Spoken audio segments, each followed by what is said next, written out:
বাইজিৎ, আজকে অনেক খুশি লাগছে তাই না মামা ভাই যাবে দেখে? বাইজিৎ, কি ব্যাপার? সেই কখন থেকে তুমি রাস্তার মধ্যে ফোন টিপেই যাচ্ছ, রাস্তার মধ্যে কি ফোন টিপে? আমি যে তোমাকে বলতেছি আজকে আমরা মামার বাড়ি যাবো, তোমাকে কথা কানে যায় না নাকি? কথা কানেই বা যাবে কিভাবে? রাস্তার মধ্যে হাতের মধ্যে যদি ফোন থাকে, কথা কি আর কানে যাবে? তোমাকে কিচ্ছু বলার নেই, তুমি তোমার বাবার জন্য নষ্ট হয়ে যাচ্ছ। দেখি আজকে গিয়ে আমি তোমার বাবার কাছে বিচার দিব, আর বিচার দিয়েই বা লাভটা কি? বাবা তাকে আদর করতে করতে মাথার উপরে তুলে ফেলেছে। বাইজিৎ, কিচ্ছু বলার নেই ছেলেকে। চলো সামনে যাও, সামনে যাও। আরে ওই তো ভাইয়া। বাইজিৎ, ওই দেখো তোমার মামা দাঁড়িয়ে আছে। এই আচ্ছা চলো আমরা যাই। কিরে, কেমন আছিস তোরা?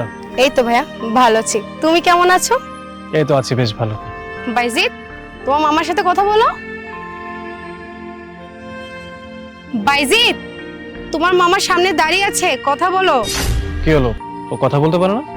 পারে ভাইয়া, কিন্তু সারাক্ষণ ফোন নিয়ে থাকে। বাইজিৎ, কি ব্যাপার? তোমার মামার সামনে দাঁড়িয়ে আছে, তুমি কথা বলছো না কেন?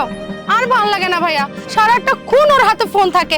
ও খাইতে গেলে ওর ফোন, ওর ঘুমাতে গেলে ওর ফোন, পড়াশোনা ঠিক মতো করতে চায় না। ওর টিচার এসে বসে থাকে, কিন্তু ওর হাত থেকে ফোন আর নামে না। আরে ধমকাচ্ছিস কেন? আমি ডাকছি। বাইজিৎ, বাবা এদিকে তাকাও। এই যে মামা এখানে। কেমন আছো তুমি? কি রে, ও তো কোনো কথা কোনো উত্তর দিচ্ছে না। বারবার যে তোমার মামা তোমাকে ডাকছে, তুমি কথা শোনো না? বেয়াদব কোথাকার। আরে তোরে মারতেছিস কেন? মারলে কি ও শিখবে কিছু না বুঝবে কিছু? ও এখন যা করছে সম্পূর্ণ দোষ হচ্ছে তোর। তোর জন্যই ও খারাপ হয়েছে, ফোন নিয়ে ব্যস্ত হয়ে থাকে। কেন জানিস? এখন ভাবছিস যে আমি তোকে কেন দোষারোপ করছি? কারণ কি, ছোটবেলা থেকে যখন থেকে ও বুঝতে শিখেছে তখন থেকে হাতে একটা ফোন দিয়ে দিয়েছিস। খাবার খাচ্ছে না বাচ্চা, হাতে একটা ফোন দিয়ে দিয়েছিস। গেমস খেলো, কার্টুন দেখো, মুভি দেখো, এগুলো করলে বাচ্চা কাচ্চারা এসবই শিখবে। তুই জানিস না, অতিরিক্ত ফোন টিপার কারণে চোখের সমস্যা হতে পারে। টিভি দেখে, টিভি কাছ থেকে দেখে, এই কারণে কি হয়? চোখের সমস্যা হয়। একটা পর্যায়ে যখন বয়স হবে তখন চোখে দেখতে পাবে না, তখন চশমা ইউজ করতে হবে। ছোটবেলা থেকে এই শিক্ষা দিয়ে বড় করলে এখন তো এসব সহ্য করতে হতো না। আমার বাচ্চা কাচ্চা দেখেছিস, আমি যেটা বলবো সেটাই শুনবো। কেন জানিস? ছোটবেলা থেকে শাসন করে বড় করেছি।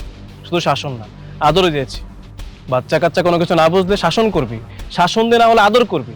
কিন্তু এর মানে এটা নয় যে বাচ্চা রাগ করেছে, খাবার খাচ্ছে না, বাইরে যেতে যাচ্ছে, এই বলে ফোন দিয়ে বসিয়ে রাখবো। ছোটবেলা থেকে যা অভ্যাস করেছিস এখনো ঠিক এটাই করছে। ওকে আস্তে আস্তে শেখা যে ফোনের মধ্যে কোনো কিছু নেই, ফোন ইউজ করবে একটা বয়স এসে। বাট এখন থেকে ফোন ইউজ করলে মানুষ কিন্তু ভালো বলবে না। তখন কি বলবে? বাবা মা যে শিক্ষা দিয়েছে ছেলে ঠিক সেই শিক্ষাই পেয়েছে। এখনো সময় আছে, ওকে বোঝা। মারধর করিস না, মারধর করলে বাচ্চা কাচ্চারা বোঝে না। একটা পর্যায়ে গিয়ে কি হয়, বাচ্চা কাচ্চারা বেহায়া হয়ে যায়। তখন তুই হাজার মারলেও ওর গায়ে লাগবে না কিন্তু, কারণ ও মার খেতে খেতে অভ্যস্ত হয়ে যাবে। মারামারি কোনো সলিউশন না। আমি ওকে বুঝিয়ে বলবো, তোর সমস্যা হলে আমি বুঝিয়ে বলবো। একদিন, 2 দিন, 3 দিন, 4 দিন, 5 দিন, একটা সময় কি জানিস, ও ঠিকই বুঝবে যে ফোন ছাড়াও জীবন অনেক কিছু আছে। আর ওর তো বয়স কম হয়নি, স্কুলে যায় ঠিক মতো? না ভাইয়া, ও স্কুলে যায় না। আর ও স্কুলে যাবে বা কিভাবে? ও তো ঘুম থেকে উঠে দেরি করে, আর তাছাড়া আমাদের একটু উঠতে দেরি হয়ে যায়। যাবে কি করে? তুই নিজেও ঘুম থেকে লেট করে উঠিস, বাচ্চাকেও লেট করে উঠাস। প্রত্যেক দিন মানে স্কুল ভাঙ যায় না? এগুলো করলে বাচ্চা কাছে কখনো মানুষ হবে না। ওর বাবা কি করে? ওর বাবা কোনো কাজ নেই নাকি ওর ব্যবসা নিয়ে ব্যস্ত থাকে? শোন, নিজেদের ব্যস্ততা কমিয়ে বাচ্চাকে সময় দে। বাচ্চাকে সময় না দিলে বাচ্চা কাচ্চা কোনো কিছু শিখবে না। একটা বয়সে গিয়ে তখন এমন উল্টাপাল্টা হয়ে যাবে, তখন শত চেষ্টা করলেও বাচ্চাকে মানুষ করতে পারবে না। এখনো সময় আছে, ওকে বুঝা, ভালো মন্দ বুঝতে শেখা। না হলে কি জানিস, একটা সময় গিয়ে না তোরাই কিন্তু পস্তাবি। আর বাইজিৎ, তাই এদিকে তাকাও। কথা শোনো না তুমি? এতক্ষণ যাবত আমরা কথা বলছি, ফোন এত কি? ফোন টিপবা, কিন্তু সময় মতো টিপবা। সময় অসময় সব জায়গায় ফোন টিপি করতে হয় না। আর তোকে বলছি, আজকের পর থেকে ওকে জাস্ট একটা টাইম ফোনটা হাতে দিবি, আর আস্তে আস্তে পারলে ফোন দেওয়া একদম বন্ধই করে দিবি। একটা সময় যাওয়ার পর তো অভ্যস্ত হয়ে যাবে, তখন আর ফোন চাইবে না। এখন চল।